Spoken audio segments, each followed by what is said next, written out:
We will begin the video by covering the manner in which everything is connected and cover this throughout most of the video. We will end with a more poetic, symbolic piece that really captures the essence and point of this video. That is how we fit into all this. Because if everything is connected, that surely would include us, would it not? Only you can truly answer those questions for yourself. Although my hope is that my words, poetically placed, may bring you closer to your unique strum of the chords, where your answer and heart lie patiently waiting. Let us begin. The whole universe and beyond, that is, all that is connected. In which if everything is connected, then it is in fact one being, one body. In the same manner that you would recognize your physical body as one body, one being. Now, you're probably thinking, Jose, what the fuck does that even mean? So allow me to put that into perspective. For starters, let's go ahead and just recognize that we generally understand our body as one physical body, although we understand that we're made up of trillions of cells, atoms, a bunch of organs, tissues, blood, many parts, but we still recognize ourselves as one body. Although, for the sake of truly understanding and really grasping the concept, allow me to use the analogy of a Lego set. We understand that a Lego consists of hundreds or even thousands of pieces, yet once complete, we would recognize it as one Lego, not 6,339 Legos, even if that's how many pieces it may contain. In a parallel manner, the universe consists of many pieces. You, me, everything that you see around you, and everything that you don't see, but more or less know is there. Now, the main difference between the universe and a Lego set is that the pieces of the universe aren't connected by simply placing the pieces on top of one another in various manners, but rather are connected through the principle of synchronicity. Nor does it come with a set of instructions, regardless of how much we may wish it would.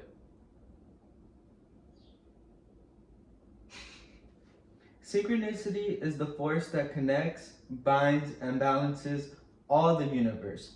Although that statement doesn't really give us a way of fully understanding that concept of how synchronicity connects all the universe. So allow me to explain through a few analogies and a deeper explanation how synchronicity truly connects the universe. Synchronicity in larger eyes is likely as simple as placing the pieces on top of one another in various manners, like building a Lego to us. Although, for the sake of our understanding, synchronicity can be broken down into two basic components. Those would be that which connects, intertwines, and entangles, and the fluctuating harmonious play of balance created through that entanglement. Let's take the example of a musical symphony, given that it embodies the two components of synchronicity in a very clear way, allowing us to see the inner functions in which synchronicity works. A musical symphony is the fluctuating harmonious balance of sound, created through a play on lows and highs intertwined with one another, simultaneously layered on one another, with impeccable timing that in turn create a harmonious sound, a musical symphony. All members of the orchestra play in simultaneous synchronization with one another in order to produce a symphony of sound. Each group of instruments may play very different notes, some lows, some highs. Certain groups of the same instrument may even play different notes than the other. Although the music is composed in such a way in which every single group of instruments, down to the individual musician, contribute to the harmony and balance of the symphony. Synchronization is responsible for the harmony of the music. Every single musician plays and acts in a coherent, synchronized manner with every other aspect of the orchestra. in order to produce this symphony of sound. In fact, each musician acts as an essential contribution to it as to not throw off the balance and harmony of the symphony. The right note at the wrong time can disrupt the whole symphony, because to do so would be to act out of coherence, out of sync, to break the synchronization of the orchestra, and in doing so, disrupt the symphony of it. Notice that the word symphony, in and of itself, implies harmony and balance. Notice that it shares its root with synchronicity. The shared root and implications of that root help show us that synchronicity is both exemplified through all the universe, through and including musical symphonies, as well as in and of itself, its own multitude of symphonies. Musical symphonies are but a reflection of the synchronicity that the universe is, and at the same time, a part of it. Synchronicity is the fine-tuning behind the symphony as well as the symphony itself. It is both the constant fine-tuning of all the universe as well as the universe itself. You see, musical symphonies are a reflection of all that is, and yet they are a part of the universe. In its totality, all that is one singular synchronous being, reflected through many facets that are all also entangled with it, and in so simultaneously a part of it, contributing to its symphony, but also a reflection of it, and so symphonies of their own as well.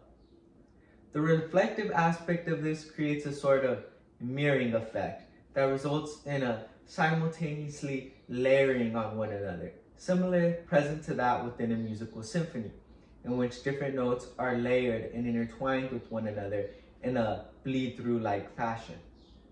Except rather, this can be applied to all the universe, all that is. All of this is done through the principle of itself, that is synchronicity.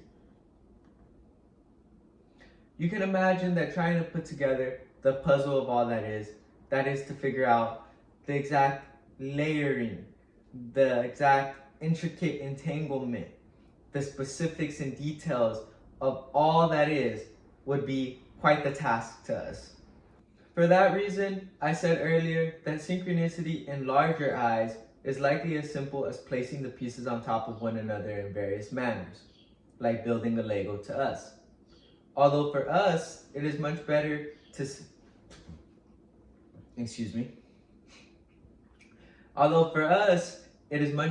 simply understand the core principle and the essence of all that is. Since once we understand that, we can see it in all, since it is mirrored and reflected in all, through all. You can find countless examples of synchronicity everywhere, whether that be in retrospect of your life or a simple walk through nature. Now, I understand all this is a bit much to take off just one example. So allow me to provide one more so I may really tie things together. You see, musical symphonies are the synchronicity of music. Homeostasis is the synchronicity of life. That is, homeostasis is the synchronicity present within the body of life. Now, how is homeostasis the synchronicity present within the body of life? You see, homeostasis is performed by all living things, and all living things fall under the category of the term life, but also the term organism as well, which is anything ranging from single-cell bacteria to fungi, plants, animals, etc. And yes, the human body as well. All of these examples are merely different bodies of life. Hence, homeostasis is performed by all the many different bodies that compose life, or rather, more simply put, the body of life. But I just wanted to be very clear as to what I was referring to before I continue. You see, homeostasis serves as the basis of all of life's survival. It is how life sustains itself on the physical, bodily level. And yet, how does it relate to synchronicity? You see, homeostasis embodies the very principles of synchronicity in every way. Let me break it down. Homeostasis is defined as any self-regulating process that helps maintain an internal stability. And as I explained earlier, synchronicity's two basic components are that which connects, intertwines, and entangles, and the fluctuating harmonious play of balance created through that entanglement. Homeostasis connects, intertwines, and entangles all parts of the organism's anatomy in order to perform the many processes of homeostasis, which is any process that is concerned with balancing the specific needs of that organism's survival.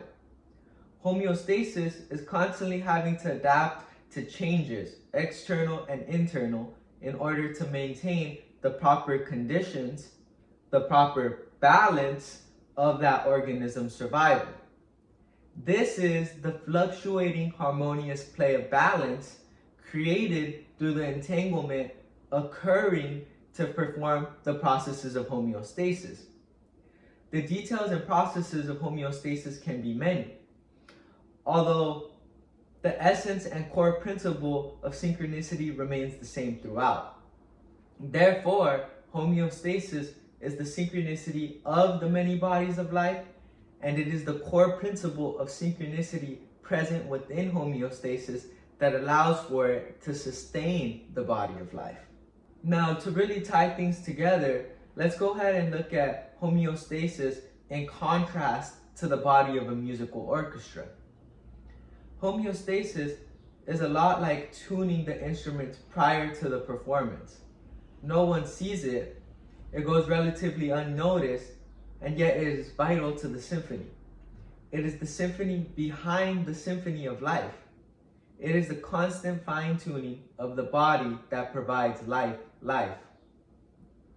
Musical notes are symbols for pitches of sound, frequencies that we find harmonious, pleasant. In order to maintain that specific pitch of sound, musical instruments require tuning.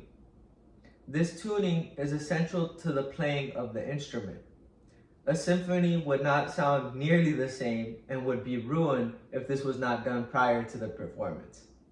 It is vital to the symphony.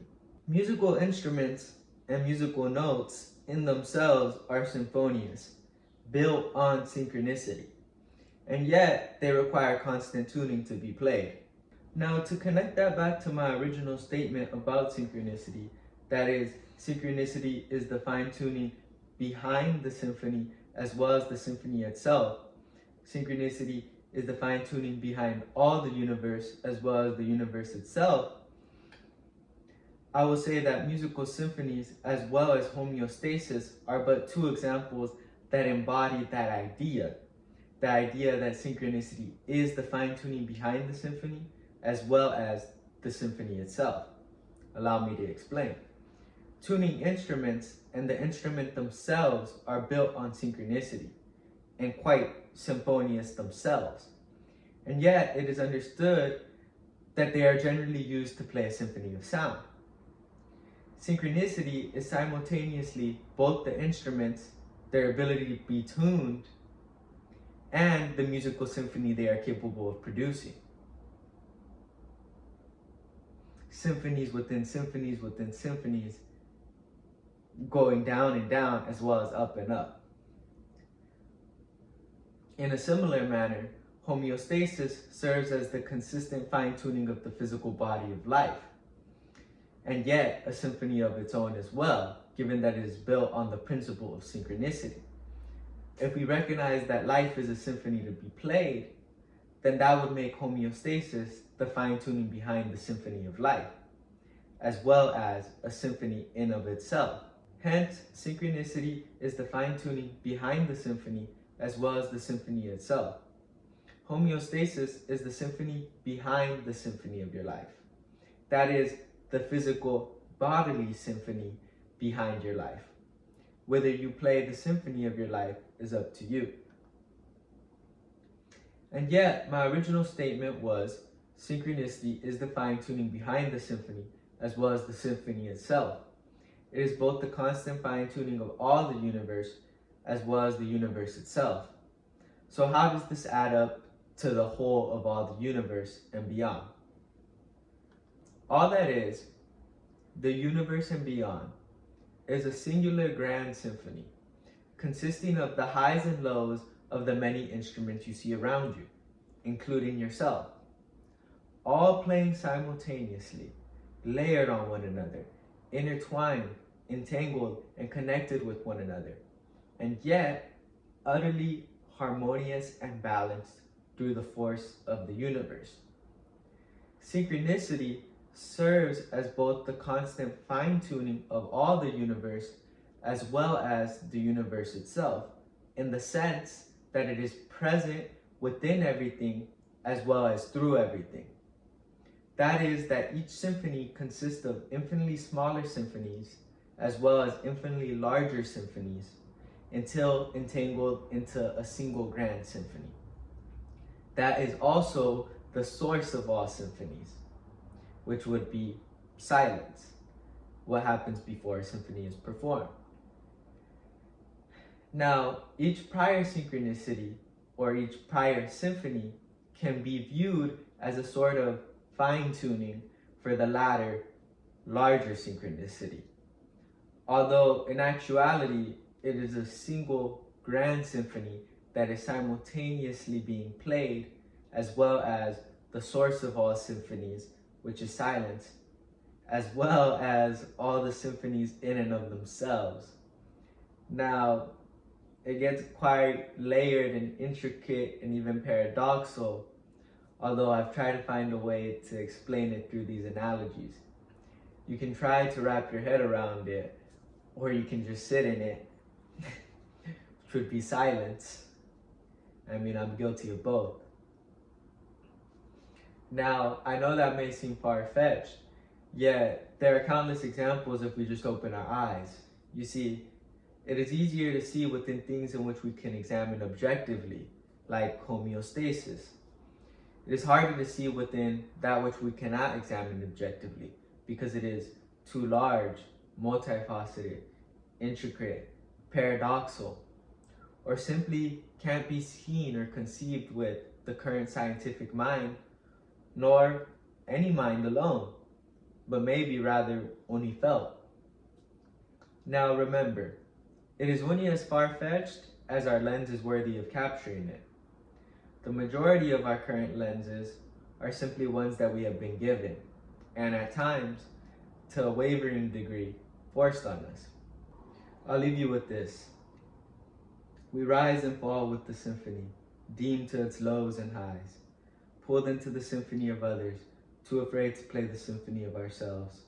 So far removed from the beat of our own heart, we've forgotten our unique strum of the chords. We've forgotten the melody we have to offer. Afraid of being unheard for who we are, lost in the vastness of the grand symphony, so we choose to clash with it, moving out of its utter harmony and balance, out of synchronicity with it, feeling it's the only way we'll be heard. Not realizing that when we play with the beat of our heart, we play the unique chords of who we truly are. And so we aren't lost in the grandness of the symphony, but rather found and heard, playing the solo of our life. For no other could play the true solo of who we are. We are indistinguishable from the rest, and yet fully ourselves. In coming into union with the grand symphony, our melody, the symphony of you, appears perfectly in sync with the rest of it, dissolving in it, lost in it, and yet found within it, only making it all the more grand.